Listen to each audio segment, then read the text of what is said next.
It seemed like a regular morning. It slowly turned into a day we had experienced before. His mom was just 33 weeks pregnant. She had mild stomach cramps and she could barely walk. She felt like she was carrying around a boulder.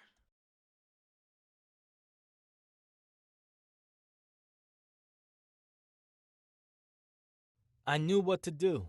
I called our doctor and he told us to come in to see him. Hello, this is Dr. Marty. Please bring her in. The nurses attached her to a monitor. I think we were finally going to have a baby. Shortly, she was pushing and pushing. Our first baby was born. I was here. My parents gave birth to a boy. Everybody took their first glimpse of me. I laid in an open bed directly across from the front door of the special nursery. Overhead, 3 monitors. They displayed my stats in spikes and graphs. Wavy green, jittering blue, loping red. She didn't like to see me hooked up to tubes. It would make her depressed. The nurses would always try to cheer her up with words of hope and encouragement. Sometimes it worked. Every day, the doctors would visit and give my dad updates on my condition. As a newborn, he was very weak and needed to increase his strength. The nurses would feed him vitamins and medicine every day to help him grow and become stronger.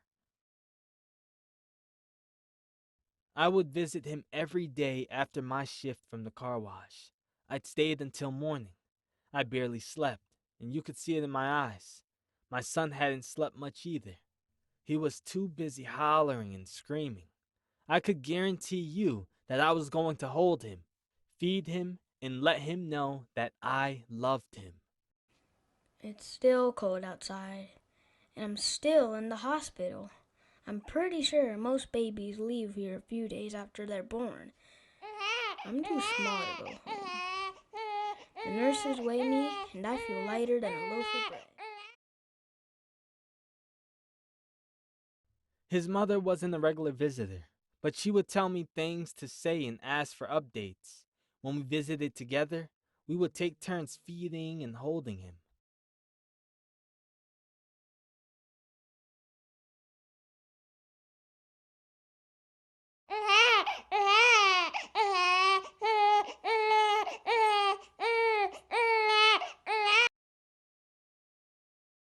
My dad continued to visit.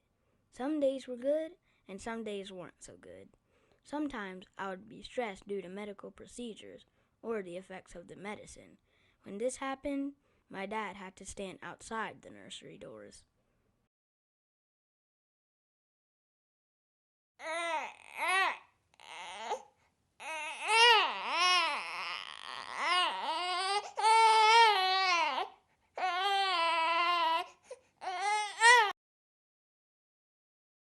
The doctor and nurses were very hopeful that my son would be able to go home one day.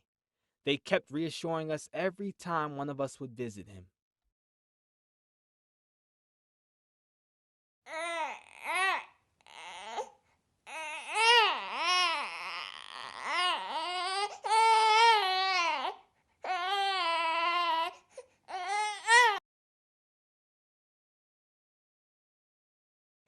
I don't know what day it is, but guess what?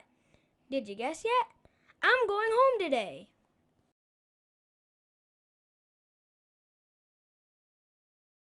Over the next few months, our son grew stronger and was enjoying time with us. He was full of life. I don't remember much in between that time, but my life is progressing.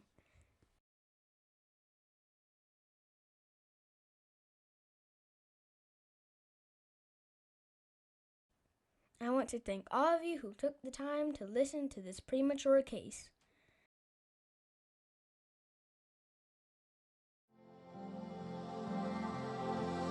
When my questions come and go,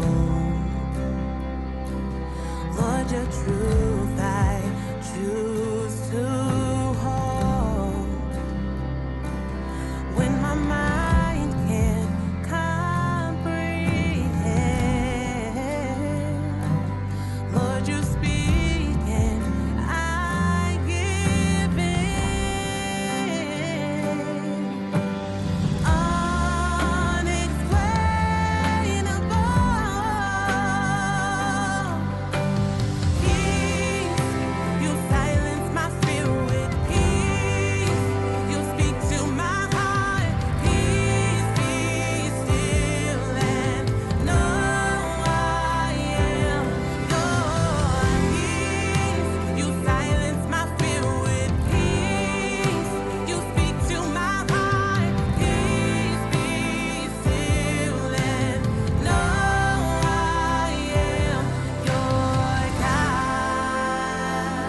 What is your legacy?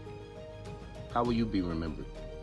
Legacy Writing Foundation is a nonprofit foundation whose mission is to improve and strengthen families through academics, communities, and social programs.